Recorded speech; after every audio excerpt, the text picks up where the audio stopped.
جی ایک آدمی ایک سوال کرے گا قانون یہ بنا لے لیے لے لے تاکہ ریکارڈ ہو جائے آپ کی آواز. جی ربیع الشریف کی آمد آمد ایک سلسلہ چل پڑتا ہے کہ کیا صحابہ اکرام کے زمانے میں یہ میلاد شریف منایا گیا اور آپ جو یہ سجاوٹ وغیرہ کر کے جھنڈے وڈے لگاتے ہیں تو اس سے بہتر ہے کسی غریب بیٹی کی شادی کرا دی جائے. تو یہ ہوگا. چلیے بیٹھیے آپ تشریف رکھیے. ماشاء اللہ. سب سے پہلے تو یہ طے کر لیں کہ بھائی کسی صحابی نے کیا ہو تو ہم کریں. ایک اصول طے کر لیں کہ ہم وہی کام کریں گے جو کسی صحابی نے کیا, باقی سب چھوڑ دیں گے. تو کتنے کام رہ جائیں گے دنیا کے بتائیے مجھے. تو پہلے کیا ہوا, جب تبلیغی جماعت میدان میں آئی نا تو ان کے یہاں پنکھے نہیں تھے مکہ مسجد میں. کیوں جی, حضور کے زمانے میں پنکھے نہیں تھے. اچھا, وضو خانے میں ٹونٹیاں نہیں تھی, لوٹے سے وضو کرتے تھے. کیا ہوا جی کہ حضور کے زمانے میں جناب لوٹے ہوتے تھے, ٹونٹیاں نہیں ہوتی. ٹھیک ہے, تو پھر آپ یہ ہوائی جہاز میں سفر کیوں کرتے ہیں؟ گدھا گاڑی میں گدھے پہ بیٹھ کر کے سفر کریں یا خچر پر سفر کریں. آخر ترقی ہو رہی ہے تو اس کے اعتبار سے یہ معاملات ہو رہے ہیں. میں ایک صاحب کا نام نہیں لیتا, وہ کسی دعوت میں گئے تو اس زمانے میں ٹیبل کرسی پر کھانا معیوب تھا, انگریز کھاتے تھے. وہ بزرگ ان پہ گرم ہو گئے, نیچے دسترخوان. اچھی بات تھی, نیچے دسترخوان بچھایا ہوں, کھا لی. کلی انگریزوں کی طریقے سے تم کھا رہے. سب انہوں نے ذرا ڈانٹ ڈپٹ کی. جب پیر صاحب نے کھانا وانا کھا لیا تو میزبان بچھاؤ بڑا شریر تھا. اس نے کیا کہ ایک طرف تو رکھی کار اور دوسری طرف رکھا گدھا. کہنے حضرت صاحب اب دیکھیے, یہ تو ہے انگریز کا بچہ اور یہ سواری حضور علیہ السلام کے زمانے کی, تو کون سی پسند کریں گے آپ؟ ظاہر ہے کہ پیر صاحب کار میں گئے نا بیٹھ کر, گدھے پہ تو نہیں گئے بیٹھ کر. تو کچھ ہوتے ہیں شعار, ہم اس کو پہلے بیان کر چکے. کچھ شعار ہوتے ہیں مذہبی اور کچھ ہوتے ہیں قومی. جو مذہبی شعار ہے وہ نہیں بدلتا, قومی شعار بدل جاتا ہے. جیسے پتلون کا پہننا, جس زمانے میں انگریز آیا اس زمانے میں سوائے انگریز کے کوئی پتلون نہیں پہنتا, وہ اس کی علامت تھی. وہ سب علماء اس کو حرام کہتے. لیکن جب پتلون کا رواج عام ہو گیا, جیسے مثلا پورا ترکی مسلم ملک ہے, سارے پتلون پہننے لگ گئے, قومی لباس ہی ان کا پتلون ہو گیا. ہمارے یہاں بھی سب پتلون پہننے لگ گئے. تو آج کوئی آدمی پتلون پہن کر جا رہا, ہم نہیں کہیں گے نا یہودی جا رہا یا عیسائی جا رہا, تو حکم بدل گیا. اس لیے مولانا مفتی محمد وقار الدین صاحب رحمۃ اللہ تعالی علیہ نے وقار الفتاوی میں پتلون پہن کر نماز پڑھنے کو جائز قرار دی. اور بس ایسی ہو کہ آدمی کو رکوع سجود میں کوئی تکلیف نہ ہو. اب ایسی بھی نہ ہو کہ مجھ جیسا آدمی یہ سوچنے لگے کہ اس میں گھسا کیسے ہو, اتنا چست نہ بیٹھ سکے آدمی, نہ ادھر ادھر ہو سکے. ایسا بھی نہیں ہونا چاہیے.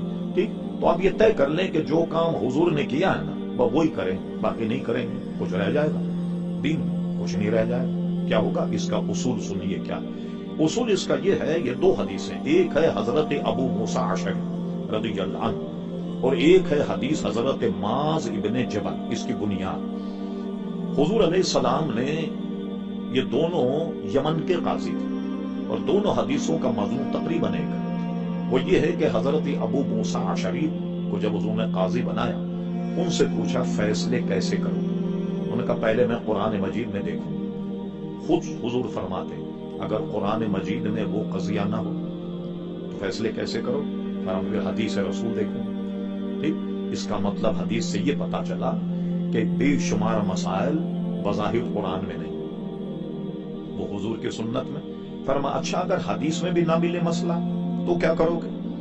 تو حضور علیہ السلام نے جب یہ سوال کیا تو انہوں نے کہا میں قرآن حدیث کو سامنے رکھ کر اپنی رائے قائم کروں گا جو قرآن حدیث سے قریب تر ہو. تو حضور علیہ السلام بالکل تم نے ٹھیک کہا, اور فرمایا کہ یہ اللہ کی مہربانی کہ اس نے میری امت میں ایسے افراد پیدا فرما دیے.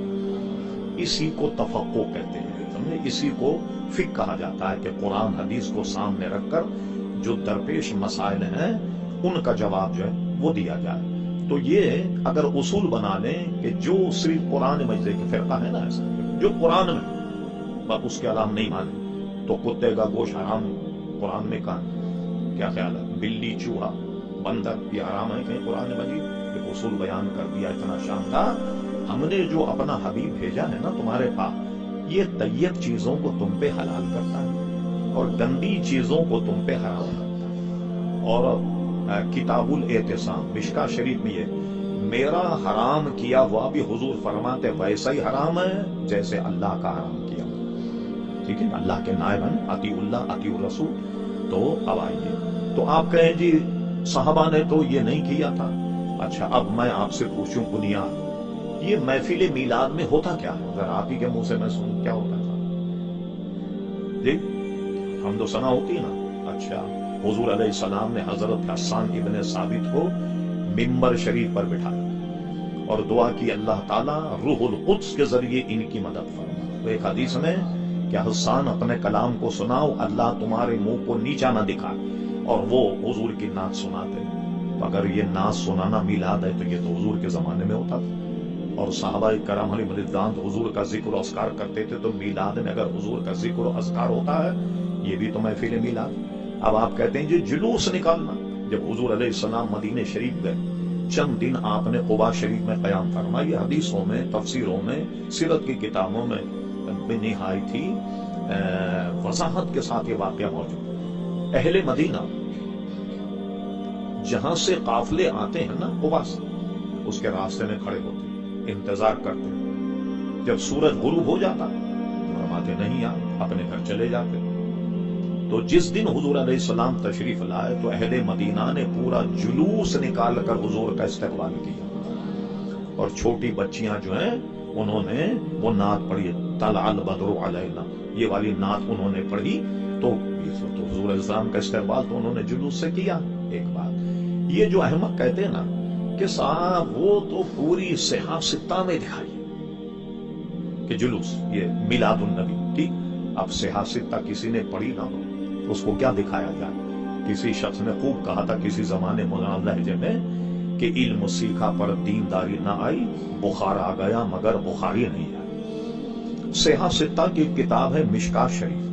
مشکا شریف میں علامہ امام ترمذی نے حضور کی سیرت پر ایک باب باندھا. تو کہتے ہیں نا کہیں نشہ نہیں. آپ کو تعجب ہو، اس باب کا نام صاحب مشکات نے میلاد النبی رکھا. ترمذی شریف میں باب ہے اس معاملے پر کہ میلاد النبی. اس کے بعد حضور علیہ السلام کی سیرت پر انہوں نے کلام کیا. تو آپ یہ دیکھیے کہ وہ لوگ کہتے ہیں جی اس کا کہیں ثبوت نہیں، بالکل احمق لوگ ہیں. اچھا یہ نہیں بلکہ انہوں نے بیچاروں نے اپنی بھی کتابیں نہیں پڑھی، اتنے معذور ہیں کم وقت. اب آئیے پورے طریقے سمجھ لیں. یہ حدیث شریف کے 2 چینل ہیں پورے ہندوستان میں کہ سند حدیث ہندوستان میں کون لایا. ایک تو چینل ہے ایک شاہ ولی اللہ مہدی دہلوی کا، ان سے سند بھی وہابی دیوبندی بریلوی جتنے بھی لوگ یہ 2 سے حدیث کی سند ملتی. ایک ہے شاہ ولی اللہ مہدی دہلوی اور ایک ہے شاہ عبدالحق مہدی دہلوی رحمۃ اللہ علیہ. شاہ ولی اللہ مہدی دہلوی کی کتاب جو ہے اس میں موجود ہے در الثمین فی مبشرات نبی الامین. یہ ان کی کتاب عربی. وہ لکھتے ہیں کہ میرے والد گرامی ہر 12 ربیع الاول کو محفل میلاد کرتے تھے. یہ شاہ ولی اللہ صاحب لکھتے ہیں. ایک دن جب ربیع الاول کی 12 تاریخ آئی تو میرے والد کے پاس پیسے نہیں تھے. ان کے والد تھے شاہ عبدالرحیم مہدی دہلوی. تو جیب میں ہاتھ ڈالا تو چند ٹکے ملے. اس زمانے میں ٹکے چلتے تھے، اس میں بھی کچھ نہ کچھ مل جاتا تھا ٹکوں میں. آج تو فقیر 1 روپیہ دو تو آپ کا چہرہ دے گا. اگر کمبخت کس فقیر سے پالا پڑا 1 روپیہ دے رہا، اس لیے 1 روپیہ کچھ آتا ہی نہیں. کیا دیں گے آپ؟ فقیر کو بھی 1 روپیہ نہیں دے سکتے بھائی. تو چند ٹکوں کے چنے منگا لیے. چنے کا ڈھیر سامنے رکھا، محفل میلاد ہوا اور یہ چنے حاضری میں تقسیم کر دیے گئے. ٹھیک، جن سے سارے علماء دیوبند کی سند ملتی ہے. شاہ ولی کتاب بھی میرے پاس موجود ہے. شاہ ولی اللہ صاحب لکھتے ہیں میں نے اپنے والد سے سنا اسی رات حضور علیہ السلام کی زیارت ہوئی اور وہ چنے کی ڈھیری حضور کے سامنے رکھی ہوئی تھی اور آپ اس پر تحسین فرما رہے تھے، آپ اس پہ خوشی کا اظہار فرما رہے تھے. یہ تو شاہ ولی اللہ نے لکھا، مہدی دہلوی صاحب نے. اب آئیے دوسرا چینل آئیے، دوسری سند ہے شاہ عبدالحق مہدی دہلوی رحمۃ اللہ علیہ. یہ آج کل کے بزرگ نہیں. شاہ عبدالحق مہدی دہلوی رحمۃ اللہ علیہ کا وصال ہوا ہے دہلی میں 1052 ہجری میں. الحمدللہ میں 2 مرتبہ دہلی گیا اور بسیار تلاش میں نے ان کے مزار پر جا کر فاتحہ پڑھی. افسوس تو مجھے یہ ہوا کہ اتنا بڑا محدث اور اس کے سارے کارناموں کو لوگوں نے فراموش کر دیا. پوری دہلی میں اچھے بھلے دیندار آدمی سے میں پوچھ رہا ہوں شاہ عبدالحق مہدی دہلوی کا مزار کہاں ہے تو کسی کو پتا نہیں, کسی کو پتا نہیں. پھر میں بریلی شریف جب گیا, وہاں کے بہت بڑے مفتی تھے قاضی عبدالرحیم صاحبی, 3-4 دن پہلے انتقال ہوا, 3-4 سال یا 2 سال پہلے, اللہ غریب رحمت فرمائے. وہ ہندوستان کے بہت بڑے مفتی سے میں ان کے پاس جب گیا تو ان سے میں نے پوچھا, پھر انہوں نے مجھے پورا بتایا. پھر جب میں دہلی گیا تو میں مہرولی کو طے کر کے شمسی تالاب میں پانی نہیں ہے, شمسی تالاب عبور کرنے کے بعد جنگل میں شاہ عبدالحق مہدی دہلوی کا مزار.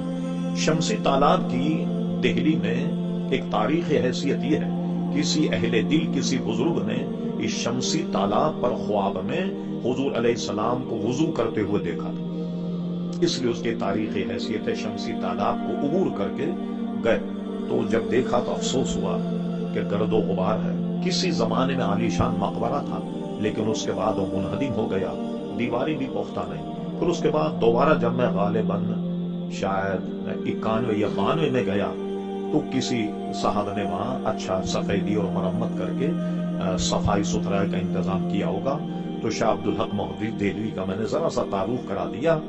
ان کی کتاب ہے اخبار الاخیار. کہتے نا جادو کو جو سر چڑھ کے بولے, ورنہ جادو کیا. اخبار الاخیار فارسی زبان میں ہے اور اس کو چھاپا ہے مدینہ پبلشنگ, جو ایم اے جینا روڈ پہ اب بھی موجود ہے نا. مدینہ پبلشنگ نے اس کو چھاپا اور اس کا ترجمہ کیا ہے 2 مشہور وہابی مولویوں نے. ایک کا نام ہے مولوی محمد فاضل اور دوسرے کا نام ہے مولوی مفتی عاشق الہی بلند شہری. ان دونوں نے اس کا ترجمہ کیا اخبار الاخیار. یہ مدینہ پبلشنگ سے چھپی. اس کا صفحہ نمبر 624 پر یہ عبارت موجود ہے. شاہ عبدالحق مہدی دہلوی نے جو جن جگہ گئے بڑا کمال کیا, سارے بزرگوں کے واقعات لکھے.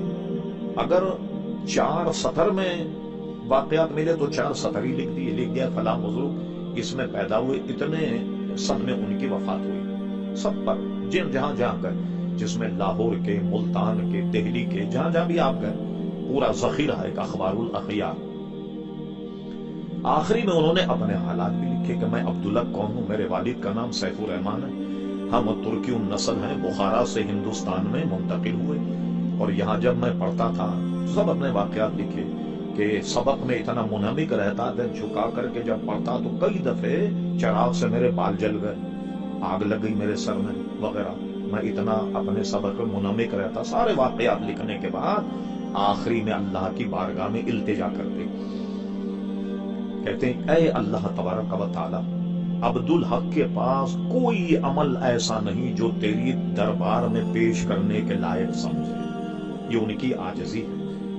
کوئی عمل ایسا نہیں, اس لیے کہ ہر عمل میں فساد نیت رہا. یہ ان کی عاجزی انکساری. مگر ایک عمل میرا ایسا ہے جو یقیناً تیری بارگاہ میں قبول ہوگا, وہ کبھی بھی رد نہیں ہوگا. حالانکہ شاہ عبدالحق مہدی دہلوی اتنے بڑے محدث ہیں, یہ لکھ سکتے تھے. جب میں ہندوستان آیا تو مسلمانوں کی زبان فارسی تھی, تو میں نے مشکات شریف کی بڑی ضخیم شرح لکھی, اشد اللمات فی شرح مشکات, یہ زبان فارسی میں.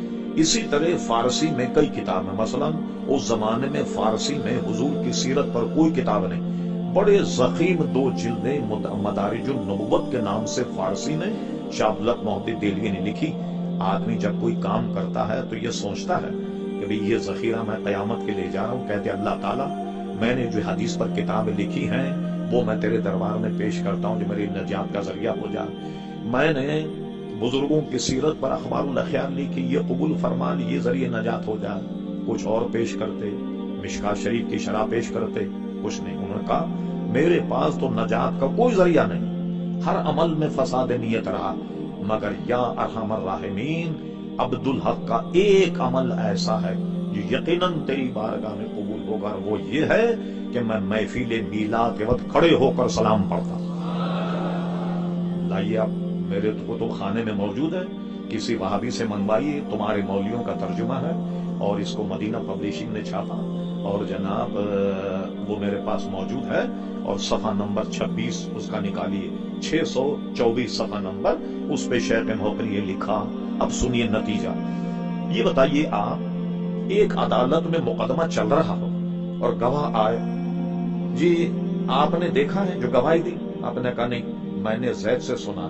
زید کو کورٹ میں بلایا گیا، زید صاحب یہ آپ نے واردات کا موقع دیکھا؟ انہوں نے کہا جی میں نے بکر سے سنا۔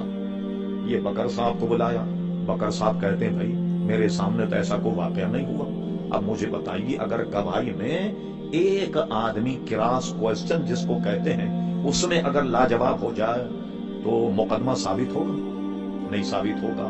اب کوئی آدمی اپنے آپ کو محدث کہے اور حدیث پڑھا ہے اور اس کی حدیث میں دو مشرک آ جائیں، حدیث سند کا کیا بنے گا؟ کیونکہ میلاد شریف منانا تو شرک ہے نا۔ شاہ ولی اللہ محدث دہلوی مشرک ہو گئے، ان کے والد شاہ عبد الرحیم صاحب بھی مشرک ہو گئے، شاہ عبدالحق محدث دہلوی بھی مشرک ہو گئے۔ اب بتاؤ تمہاری سند کا کیا بنے گا؟ جس کی سند میں کوئی مشرک آ جائے تمہیں تو حدیث بیان کرنے کا حق ہی حاصل نہیں۔ بھائی کیوں بے وقوف بنا رہے لوگوں کو؟ تمہارے تو سند میں امام بخاری تو بہت بعد میں آئیں گے، دونوں مشرک آ گئے تمہاری سند میں، اس لیے ان کا قول بالکل غلط ہے۔ اور میں نے حدیث کو بتا دیا آپ کو، یہ اصول نہیں کہ جو بھی حدیث اور قرآن میں اگر وہی ہم مانیں گے، یہ دوسرے لوگوں کا کہنا ہے شافعی حنفی مالکی جس میں پوری دنیا ان کی پیروی کرتی ہے، تو ہمارے یہاں ہمارے امام کا قول ہم لیں گے، یعنی کہ قرآن و حدیث سے ہم اس کا استثناء ہو گیا نہیں۔ ہم یہ جانتے ہیں کہ قرآن حدیث کو ہمارے امام ہم سے زیادہ جانتے تھے، ٹھیک ہے؟ تو یہ حضرات جو ہیں یہ جو کچھ کہیں گے وہ اصل میں دین ہے۔ اس لیے ہمارے یہاں شریعت کا ماخذ کیا ہے؟ قرآن، سنت، اجماع امت اور قیاس، یہ چار چیزیں ہیں جس سے دین کا کوئی مسئلہ ثابت ہوتا ہے۔